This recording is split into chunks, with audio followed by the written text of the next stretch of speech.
Hello, all you positive heads out there. It's so good to be back with all you beautiful reflections of the one source consciousness that creates and animates all things.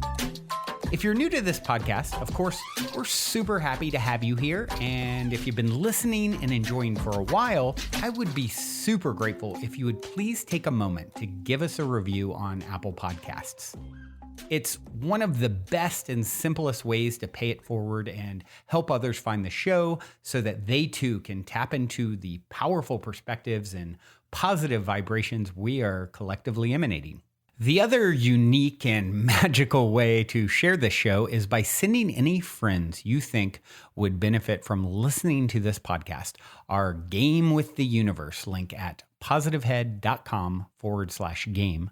Also listed in the show notes, which will serve them up a quote-unquote random episode when they click it. Just instruct them before clicking the link to close their eyes for a moment and sincerely ask the universe to cue up the episode that contains the insight and perspectives that they most need to hear at this point in their life journey, and then click to listen to whatever episode is synchronistically served up to them. I have heard time and time again from people about the incredible results they received playing the game. So just tell your friends magical results are guaranteed or their karma back.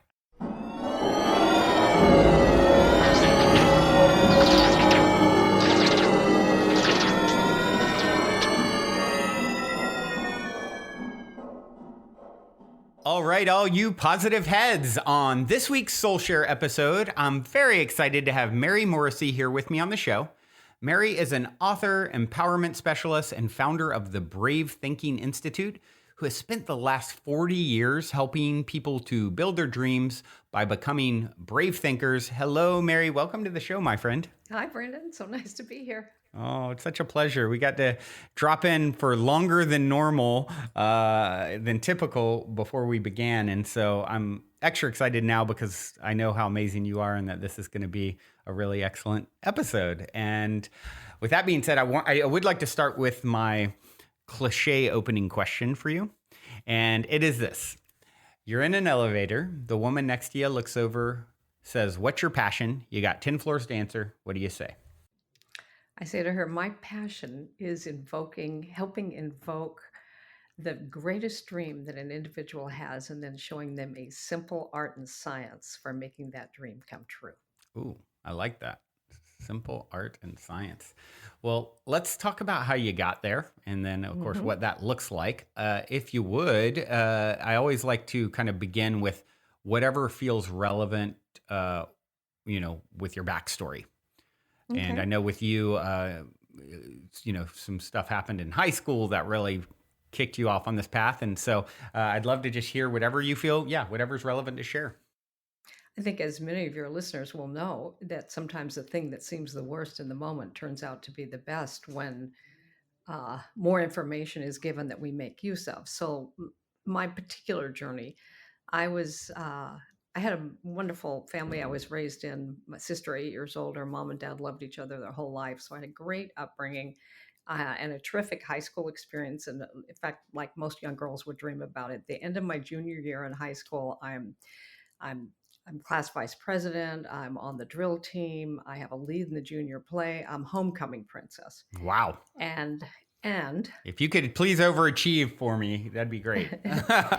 my high school boyfriend, who had gone off to college, came home on spring break. I got pregnant. May 1, I'm telling my mom and dad I am now pregnant. Wow. This is 1966. My mother wept for me as if I had died. We had a very hasty 10-person wedding, and a couple of weeks later, mid-May now, the principal called me to his office and said, "Are these rumors I'm hearing about you true?" And I said, "Well, if the rumors are that I'm pregnant and married in that order, then yes, they're true." Wow.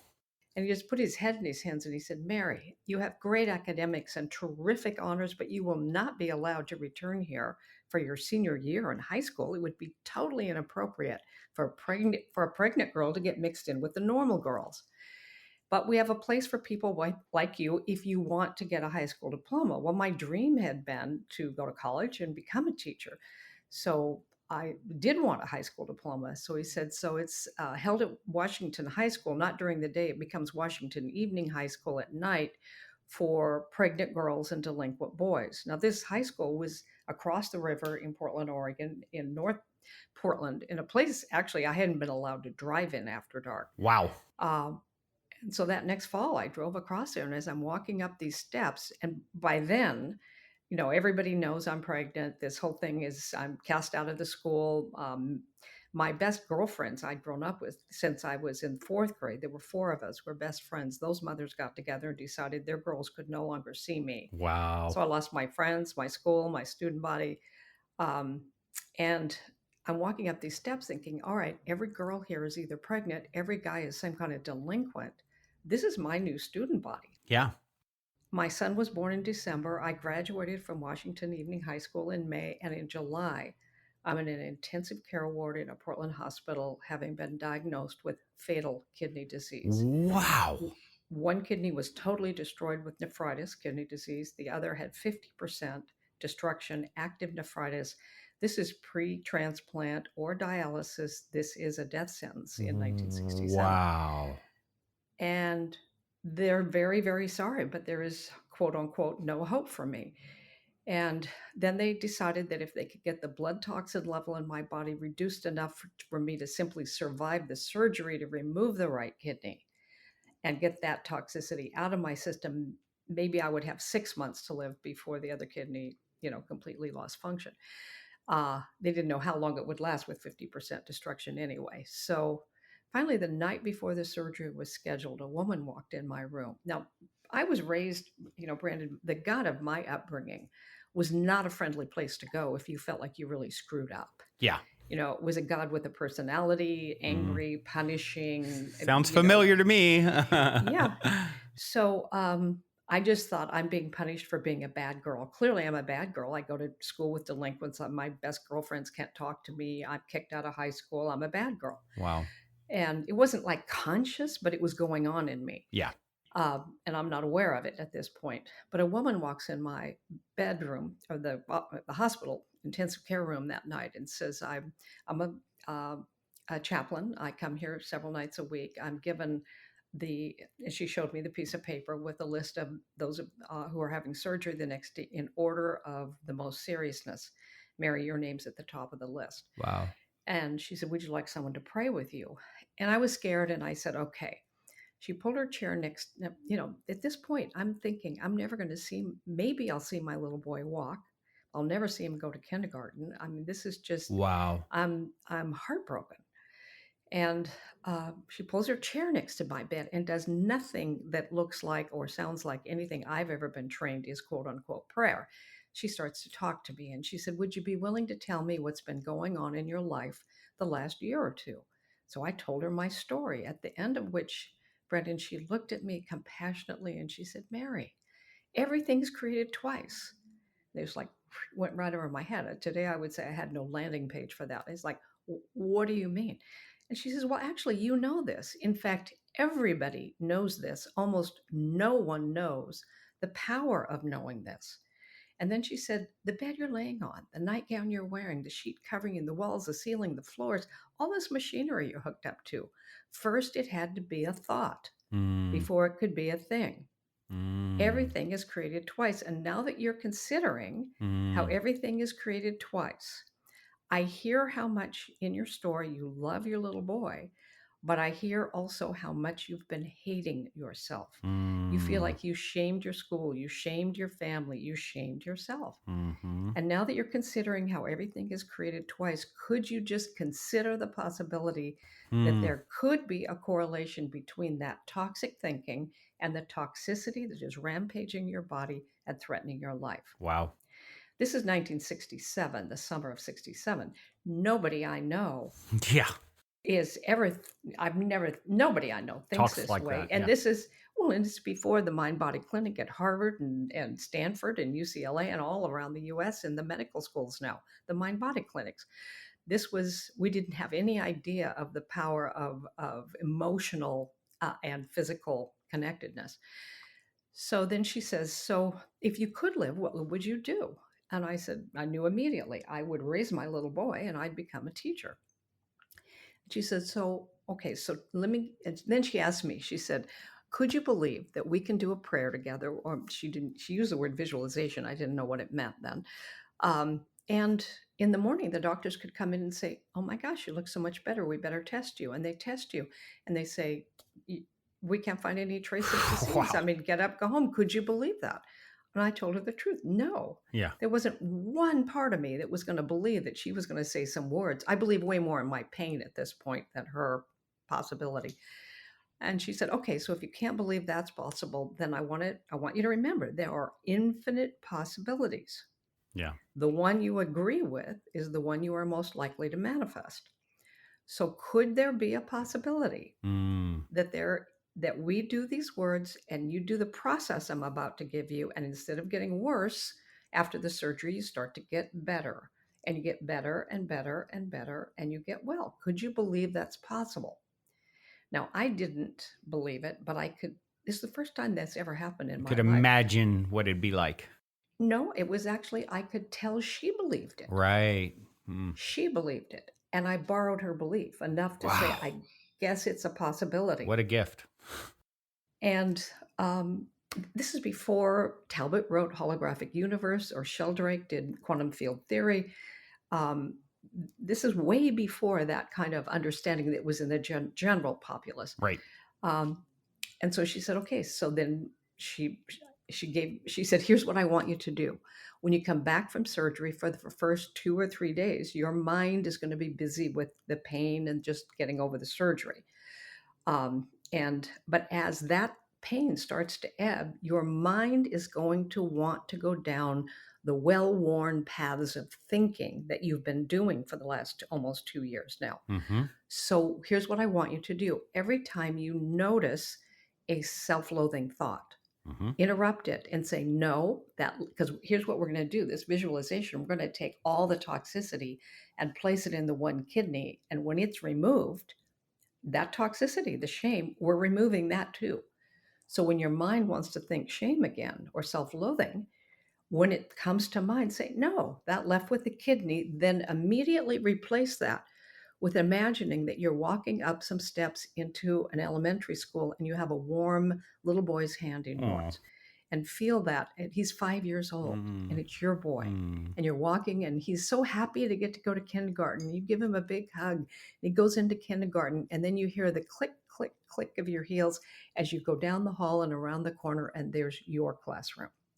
Then fast forward in your mind and you're sitting in a stadium or a big auditorium, and down on the floor are all these caps and gowns. You hear your son's name called. He comes up on the stage, gets his diploma in his hand, raises his hands. You're cheering in the stands Mm-hmm. for all the many moments you've been there to support him in achieving this goal in his life, and your teaching career is growing. Then fast forward and you're sitting in the front row of a wedding. It's your son's wedding. Wow. You're the mother of the groom. He's marrying the love of his life, and your teaching career is flourishing. Just keep doing that. I was evidently what we would call an unconscious competent, which is doing the thing but not aware of it. They did the surgery. I wasn't really, I can't tell you that I was smart enough or aware enough to think, "Oh, if I do this process, it's going to help me." I just did it. Mm. And after about 10 days after this, oh, the doctors told my family when they were gathered that one kidney, he says, "I don't even know if she'll have 3 months." He said, "It's withered and Oh, pockmarked." wow. The And he one that said, was not getting taken out. exactly.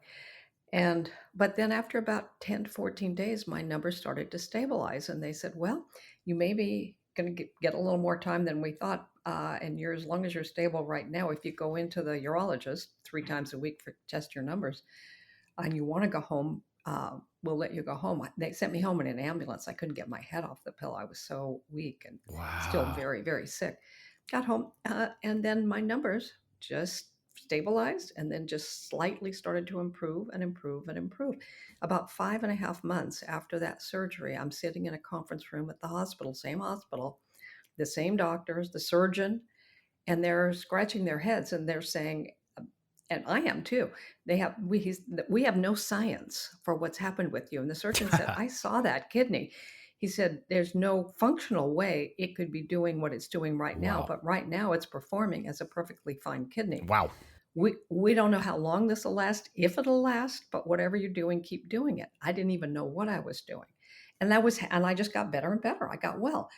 And I was happy about that, but I wasn't yet curious about really how that occurred until several years later. It was probably 3 years later, I finally got myself into full-time academic work in a university.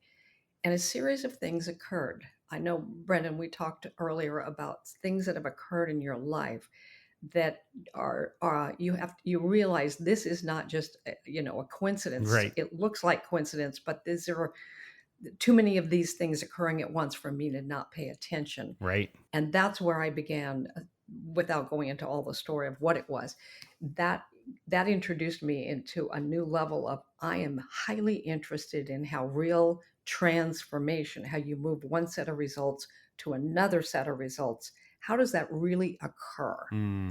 And who do we have to be, and what do we have to do in order to bring that kind of transformation into results in our lives that might be a health thing we want to transform, or a relationship, or money, or any other thing, because all of those are effects of what's really going on inside of us. And how do we change that?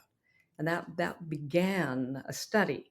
I studied for a decade, studying everything I could find in the field of transformation, from studying all the world's religions, philosophies, the world's philosophies, getting many different kinds of degrees, getting a master's in counseling psychology, studying the new emerging, physics, and just highly interested.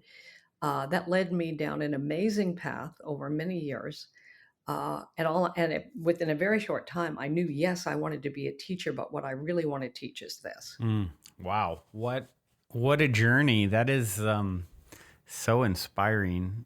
And, I wonder, once you started to improve, were you sort of in shock? I mean, you had prepared to die at what age were you? You're like 18? I or was 19? 18. Wow. No, I was You're 18. just a baby. My son was born in December, and I was still 17. Wow. So I wouldn't say I was in shock. I'm too immature. Yeah. I'm immature spiritually. I'm immature in every way. It was just, oh, good. Yeah. I'm just happy.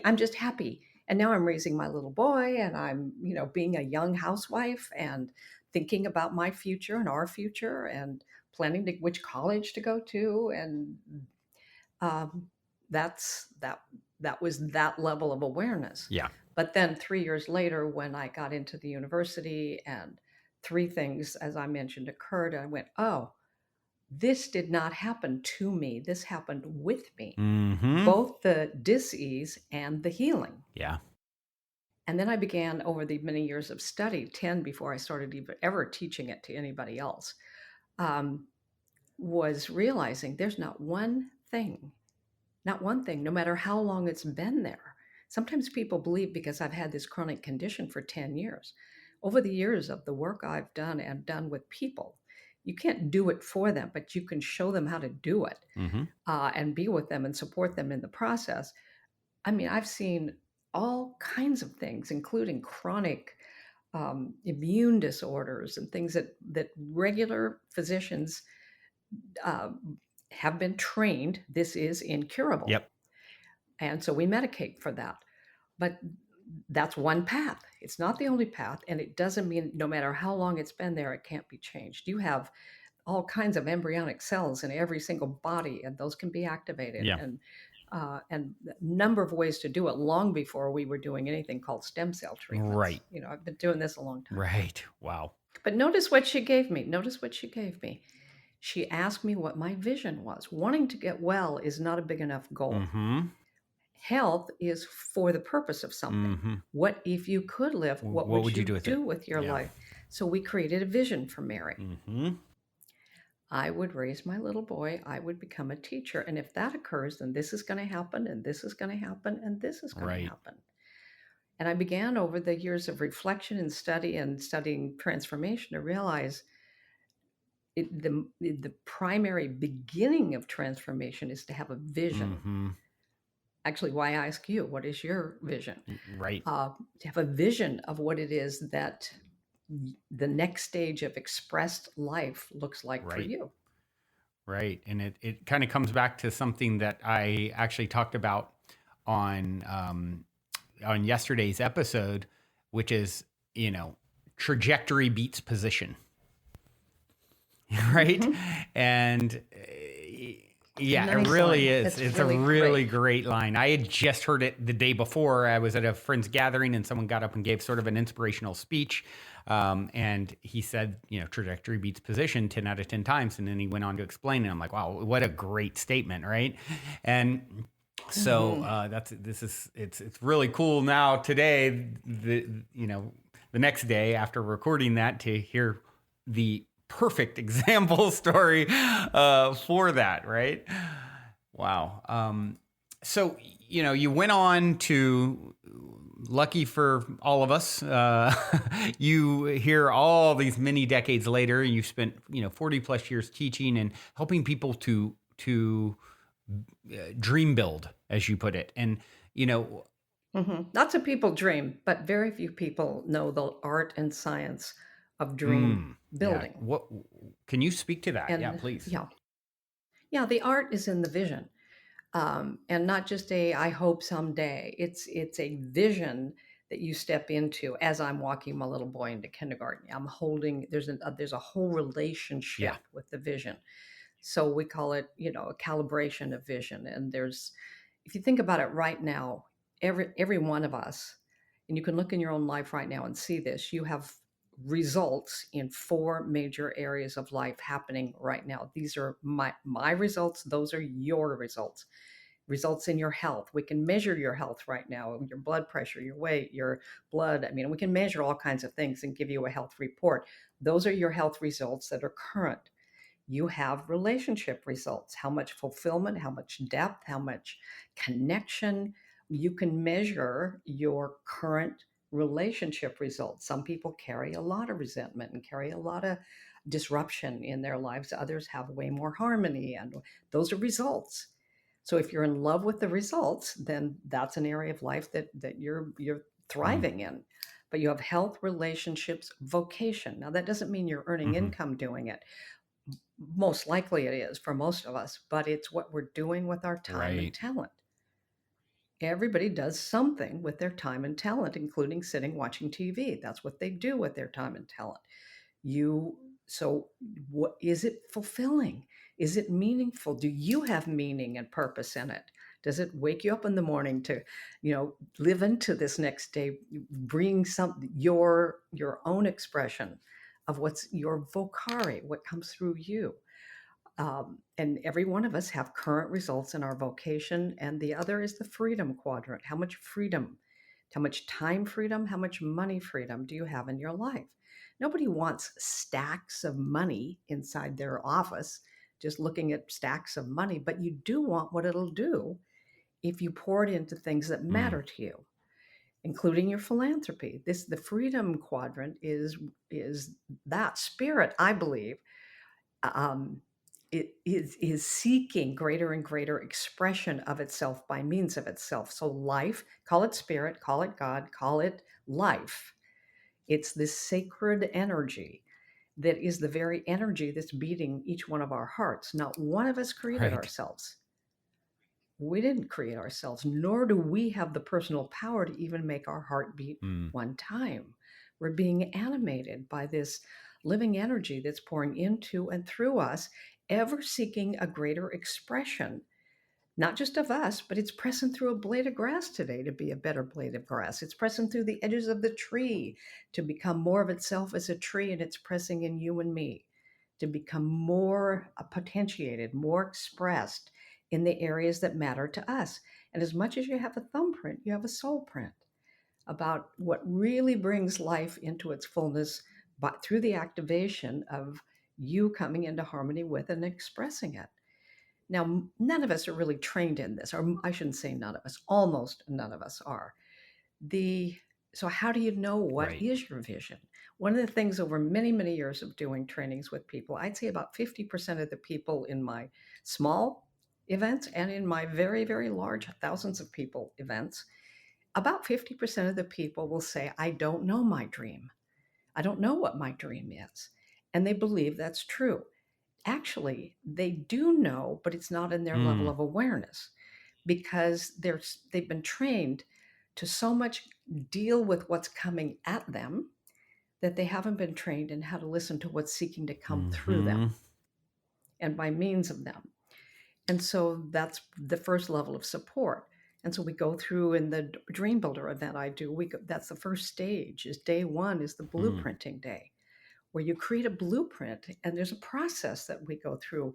And by the end of the day, people are just, oh my gosh, I really would love this. There's two signals your soul sends you of the right path. One is longing. If you just listen to yourself, the kind of inner pulse, at times you'll hear longing. Like, I would just love it if I could, and it can be simple. If I could take all my grandchildren Mm-hmm. and go do this, or if I could create this business, I would just love it if there's a feeling of longing. That's Mm-hmm. spirit in you, sending you a signal of possibility. The other is discontent. Oh, I'm so tired of struggling with Yeah. money at the end of the month. That weighted, those are both very positive spiritual energies, but not if we don't pay Right. attention to them.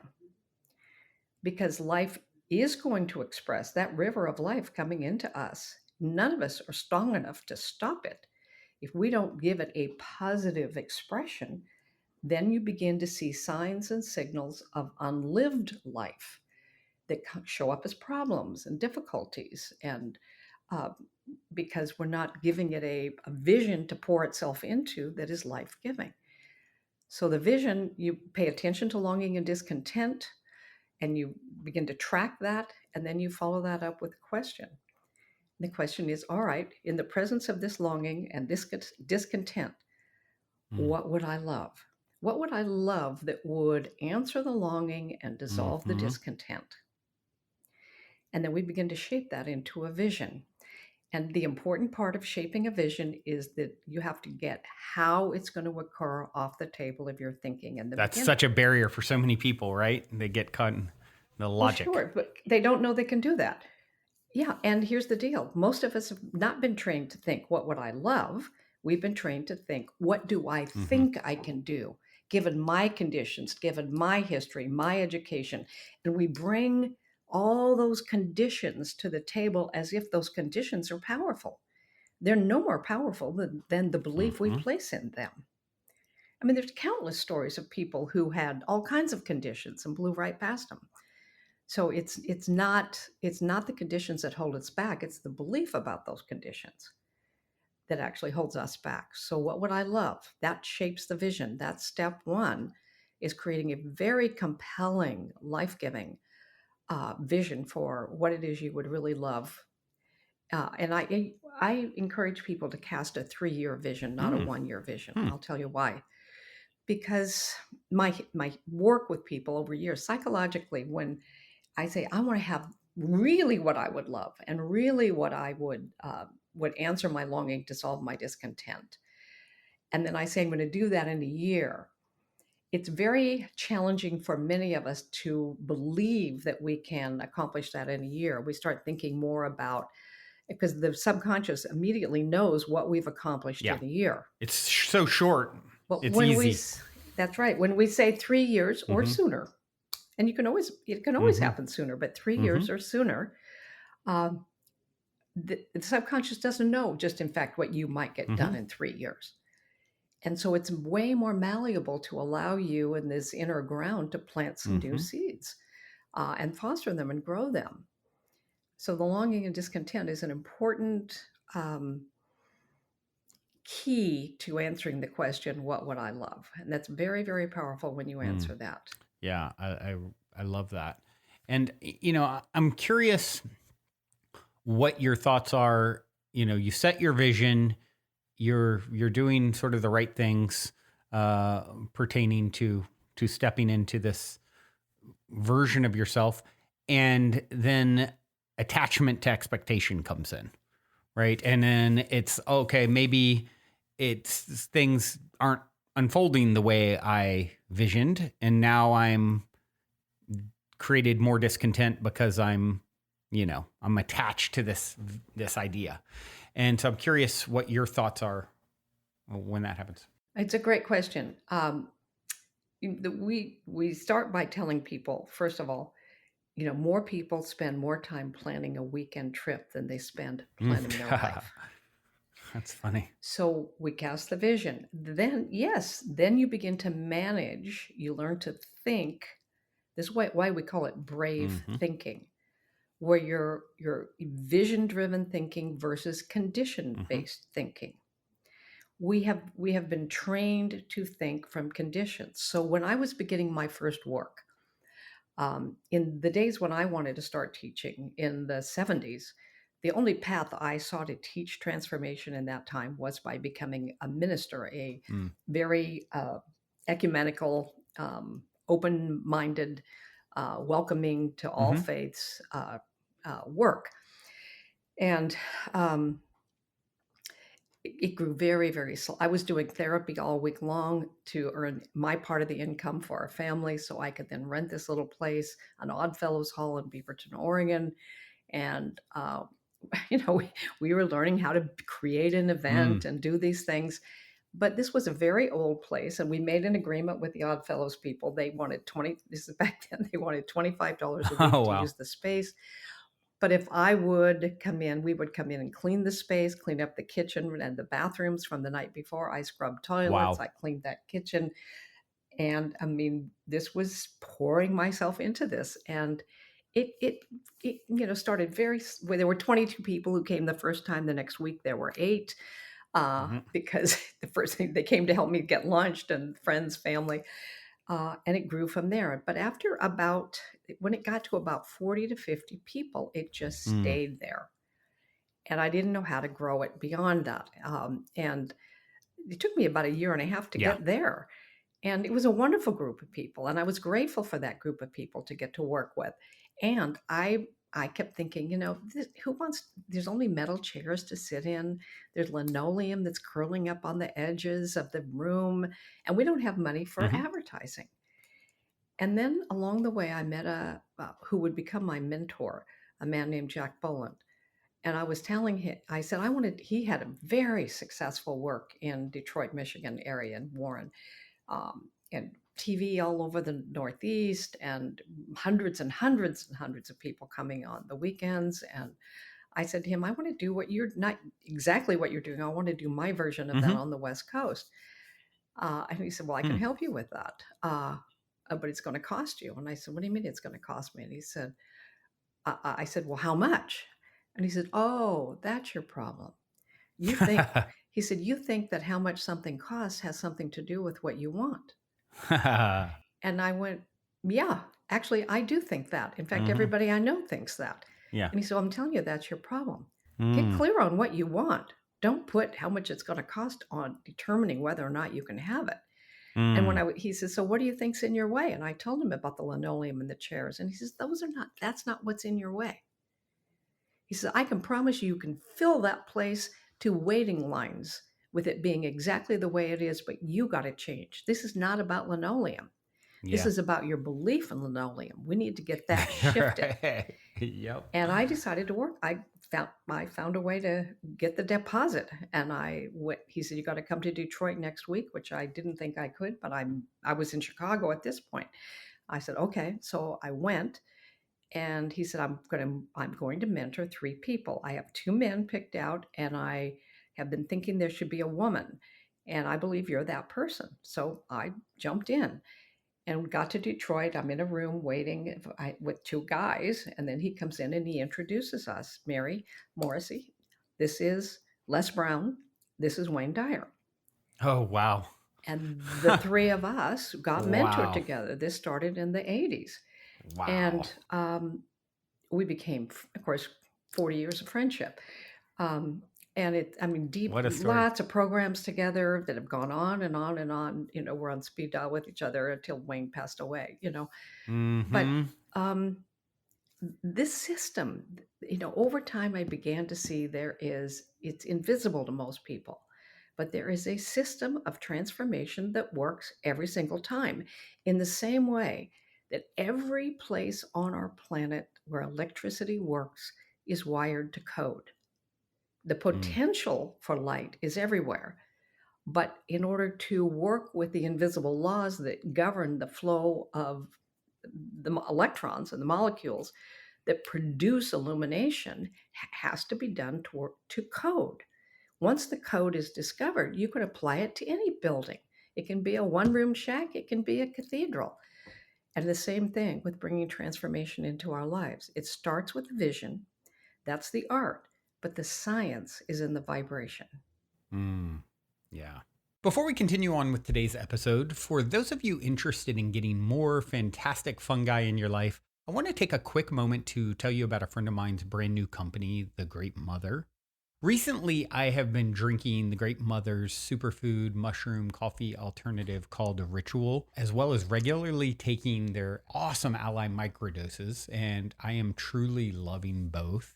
As you probably know, these days, many of the world's highest achievers and performers swear by microdosing. The problem is it can still be difficult to get a hold of magic mushrooms. That's why when my friend reached out, who lives in an area and country where legalization is not a problem like it was in the past, and said he'd be willing to offer microdoses to my listeners, I wanted to pass the word along. Ally microdoses are 100% organic.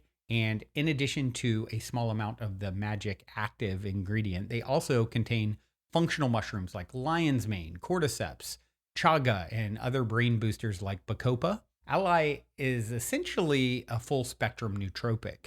And of course, the coffee alternative Ritual doesn't contain magic mushrooms, but it has an array of the best organic functional mushrooms in the world. And, with functional mushrooms, it's really important to get them from the highest integrity sources. And whereas some other highly popular mushroom coffee alternatives on the market only contain a few varieties of functional mushrooms in their actual ingredients, Ritual has 7. Not only does it contain more types, it also contains 3 to 4 times the amount that the big brands have in each serving. And it tastes amazing. I actually like to have it on its own, as well as mixing it into my coffee sometimes as well. However, since this is definitely a unique offering, there are a few steps. First, just reach out and request to follow the private page, The Great Mother on Instagram. Once you've been accepted to follow, just message what you're interested in getting and someone will get back to you.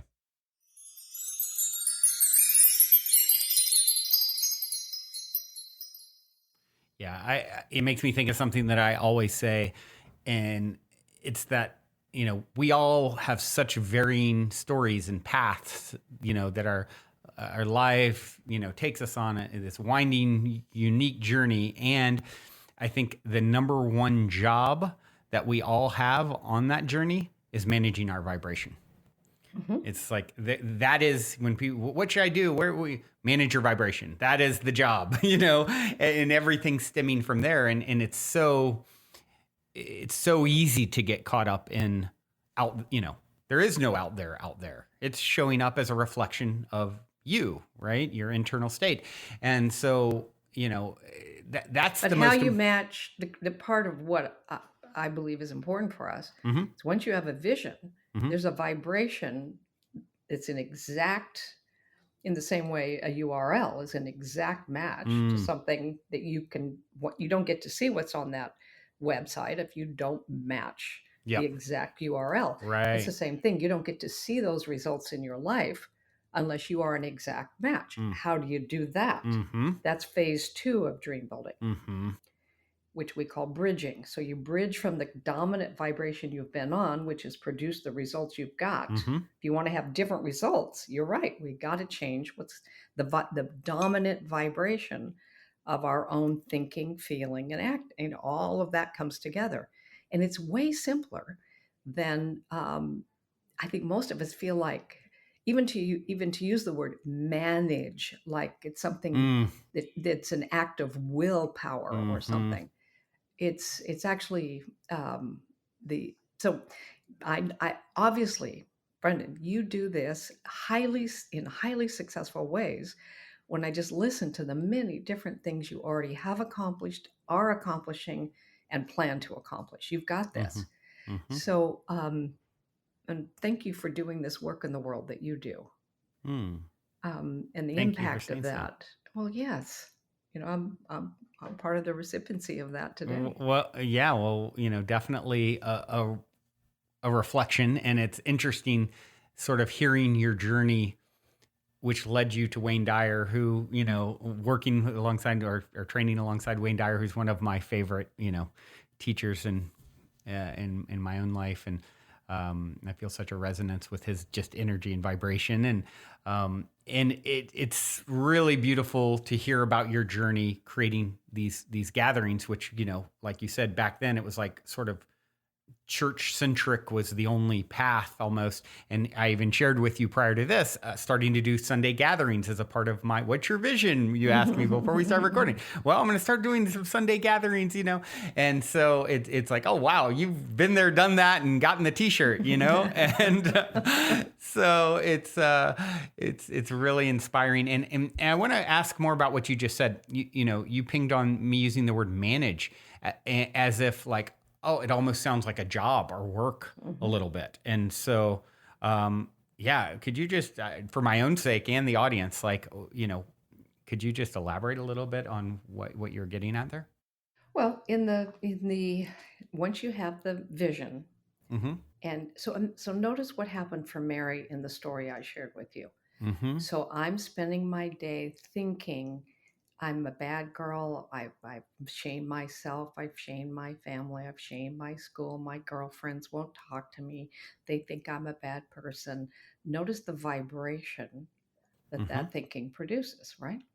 So then the training part, which is what we do specifically on day 2 at the Dream Builder event that we do, is train people in how actually to apply your pattern to the vibration that matches the vision you're holding.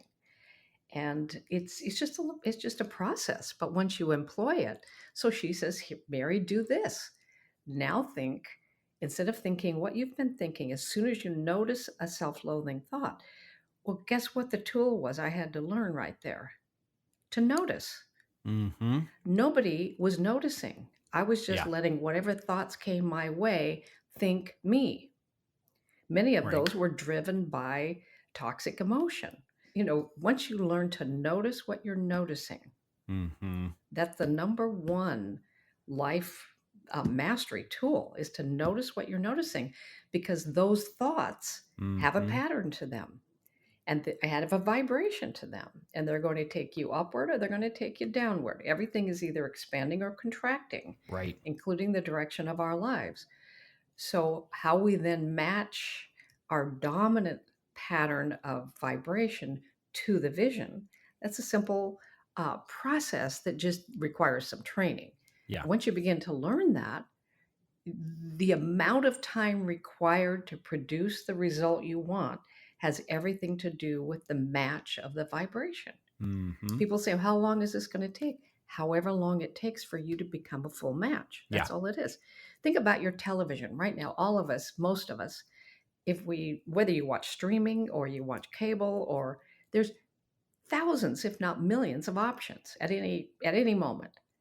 But the way you get to your option of what's going to be the picture on your screen, you got this remote control thing that dictates the vibration you're tuned to, or the frequency that you're tuned to.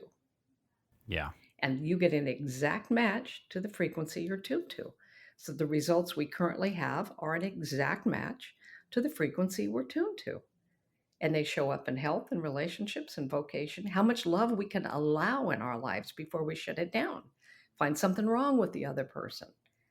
And versus learning what it means to love fully and be loved fully in this brief moment called our human Mm. birth, and making that a high priority. Or learning that highly, highly successful people are willing to be uncomfortable in the interest of growth. They don't want to just be Yeah. uncomfortable. But those of us who have gathered some success under our belts, we're willing and are willing to be uncomfortable because we value growth over comfort. Yeah. Some people value comfort over growth. Yeah. So what you make important will be important. Yeah. It'll show up. Amazing, amazing. So I would, as we sort of start to wind down a little bit here, I would like to switch gears just a little bit. I love, as the listeners know, I love story time. I love to hear a good story of synchronicity or serendipity, a positive paranormal story. And just wondering if you have something like that up your sleeve to share. Oh, like you, Hmm. many, many. How much time do I got? Right. Here's one. Along the way of the journey of, does this really work on all things? And I began, as a student of transformation and those who were exhibiting, world-changing transformation. Um, and can you dream up anything? These were questions that were in those days really going on in me. And how does the physics of this work? And um, I'd read a book and I had attended a speech by His Holiness the Dalai Lama in Portland, Oregon, and there were like 30,000 people. I'm way up in the nosebleed seats. Well, I'm a minister of a small work. This is during my 23 years as a minister, long before I got into a much wider work with the work I'm doing these days. But I'm listening to now. I know the story of Tibet and how the Chinese government has sought systematically to completely stamp out a 5,000-year-old tradition on our planet. And in fact, if someone even today in Tibet were to say out loud "Om Mani Padme Hum," which is effectively if you said "Our Father who art in heaven" or "Hear, O Israel, the Lord our God is one," and it's spoken out loud, not only that person but their whole family is incarcerated for life. That's the wow. punishment. And so they take him out to save his life at 14, and he's worked diligently for the freedom of Tibet. And this kind of thing goes on and on and on in Tibet, destroying their temples. I mean, on and on. And yet when he's speaking, I couldn't hear one wavelength of resentment or Yeah. bitterness. Right. None of that. And I thought, how does he do that? And I thought, Hmm. I want to be able to ask that man this question, Yeah. because I mean, clearly there's something he knows. I want to know that. Um, and so I just started imagining. I thought, okay, so I'm going to apply this. So I started imagining sitting in his. I didn't know if it would be a temple or if it were what it was going to be, but it was where he was, and we were sitting having a cup of tea together. And he says, "Do you have any questions of me?" And I could ask my question, and I just every so often would weave that experience where I'm sitting with him having the tea, asking the question.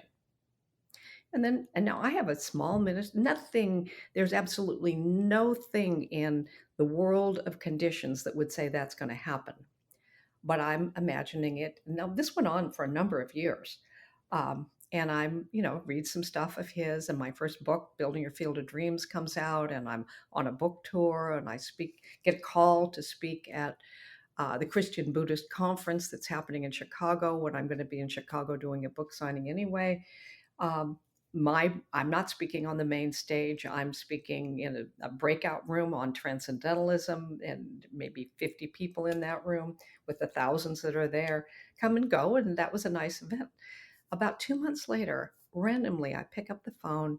It's the Office of Tibet calling me, asking me if I'd be willing to come to Dharmasala, India, to take an interview with His Holiness, because he is creating a 7-year project called the Synthesis Project that would bring groups of people together. His goal is to have conversations over a period of time so that people who are innovators on the planet from every section of life, health, medicine, education, science, technology, governance, that the innovators could get together and talk about how to solve the world problems. But I'm told that he knows that there are many different religious diversities that'll be in that room, and needs someone to help monitor or facilitate this meeting who has a respect and an honoring for all the religions, and that somebody His Holiness knows has been in that 40-person room where I spoke about transcendentalism.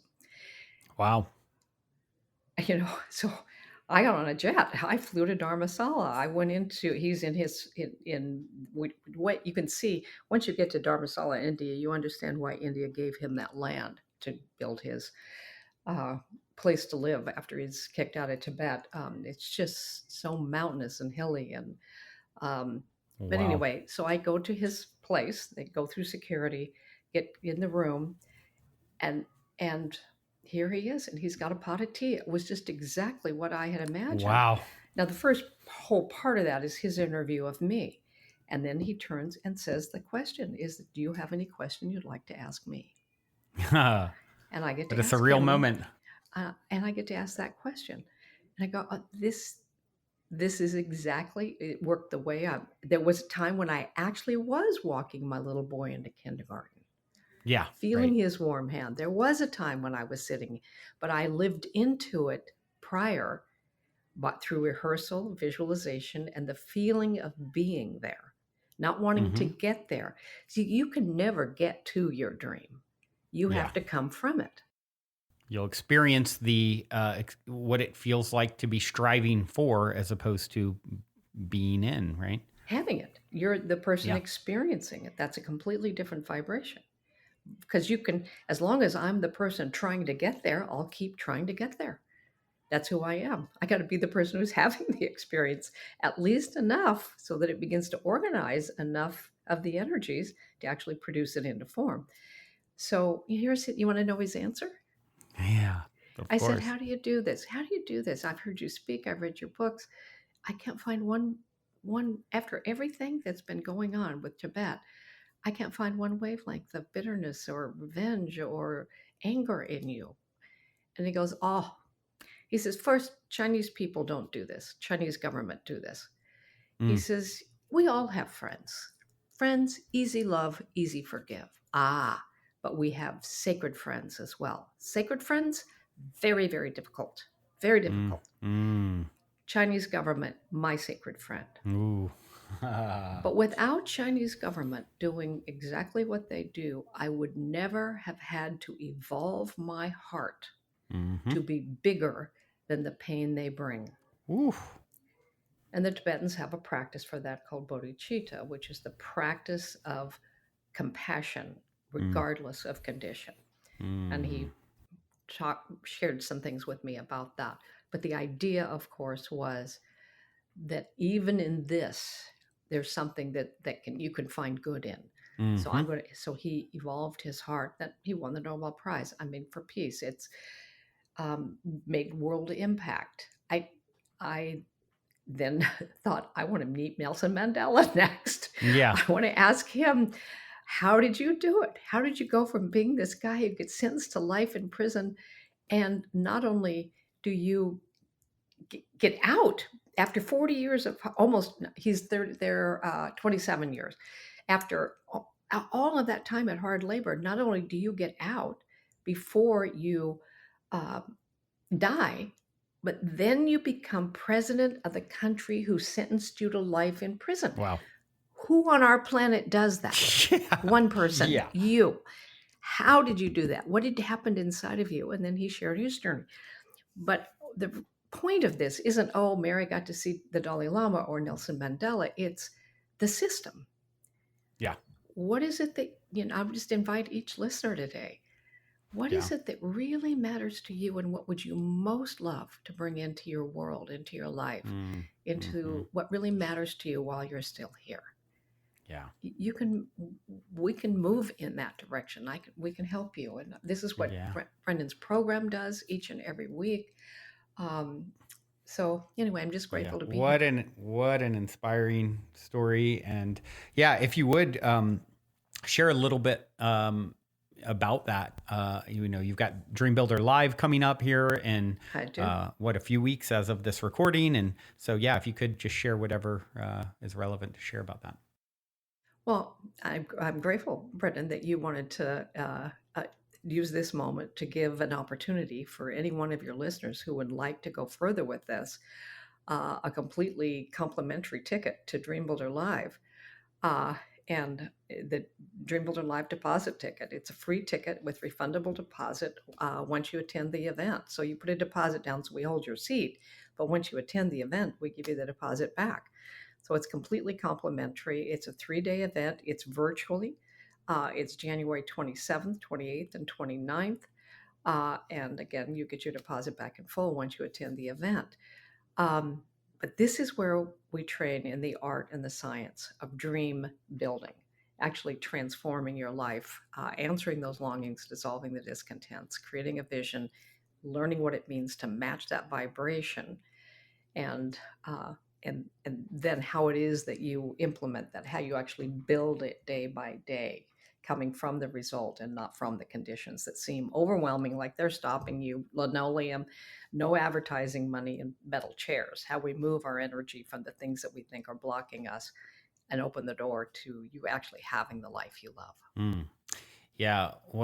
What an amazing event. Have you been doing these for, is this Many the years first since. one? Okay, that's what I figured. No. We've been doing this form, which it's turned into the most successful way to help more people Yeah. in 3 days since 2010. Yeah. So 13 years. Yeah. What an amazing story you have. What an inspiration you are. And this has been absolutely incredible. Well, I'm so grateful for the work you do, and thank you for inviting me into it. Yeah, it's a pleasure and an honor. And I do have one final question for you here today, and it is my cliche closer. And it is this: in 60 seconds or less, what is the meaning of life, according to Mary Morrissey? Ah, I think the meaning of life is that every one of us has a light to shine. And as we find what it is that we're here to be, to shine that light, whether it's raising a child really well as part of it, or all the many ways that love expresses through us, but that we all have a light to shine. And the important thing is we not only shine it into the world, but we let that light bless us as well. Mm, yes, I love that. I think of Gandhi says, if you want to find yourself, lose yourself in the service of others. And I always like to add to that, and, the reason I believe that holds true is because there are no others, right? So shining that light, literally That's giving right. to receive. And thank you for giving today, Mary. It's been a pleasure and an honor. And since we're so close, I look forward to meeting in person. I am We are going to visioning. come back in. I am, the vision is there. So get your tea ready. Okay. Awesome. Thank all of you for tuning in, your beautiful brainwaves and incredible hearts. Until next time, journey well.